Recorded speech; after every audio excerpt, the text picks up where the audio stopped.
বৈধভাবে দেশের বাইরে গমন করায় উনি বাংলাদেশ সরকারের পক্ষ থেকে 3 লক্ষ টাকা আর্থিক অনুদান এবং জীবন বীমা কর্পোরেশনের পক্ষ থেকে আরো 10 লক্ষ টাকা পাবেন। টোটাল উনি 13 লক্ষ টাকা পাবেন ওনার পরিবার।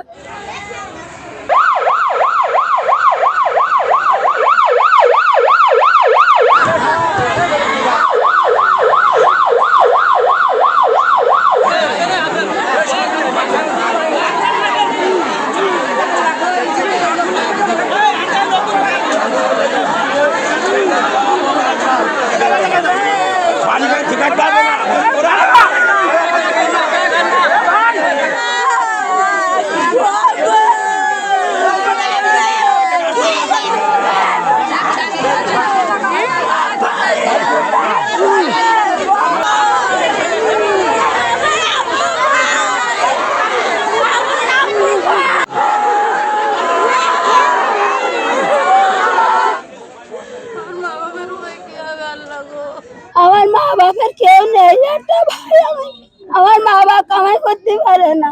আমার ভাই 2 দিন আছে, 2 দিনের কি উপায় হবে? একটু সরকার আমাকে একটু ব্যবস্থা করে দেয়, আমার মা বাবার একটু ব্যবস্থা করে দেয়। আমাকে কেউ কামাই ক্ষমতা নেই, আমরা 3 বোনে পাড়ার বাড়ি গেছি।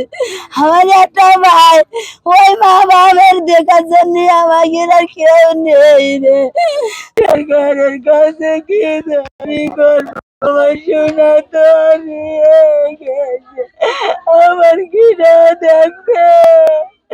এই 2 ভাই শ্বশুর শাশুড়ি চলতে পারে না ওষুধ ছাড়া, কতটা ঋণ দিনা রয়েছি।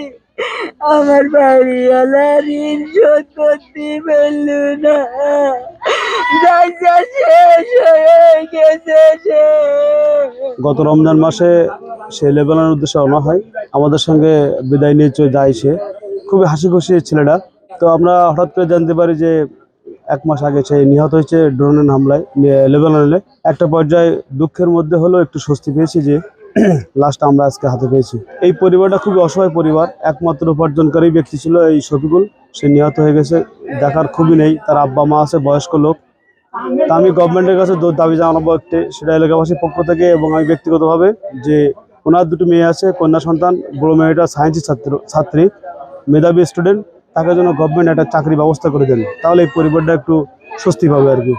কারণ অনেক টাকা ঋণ দেনা করেই আর কি সে বিদেশ গিয়েছিল।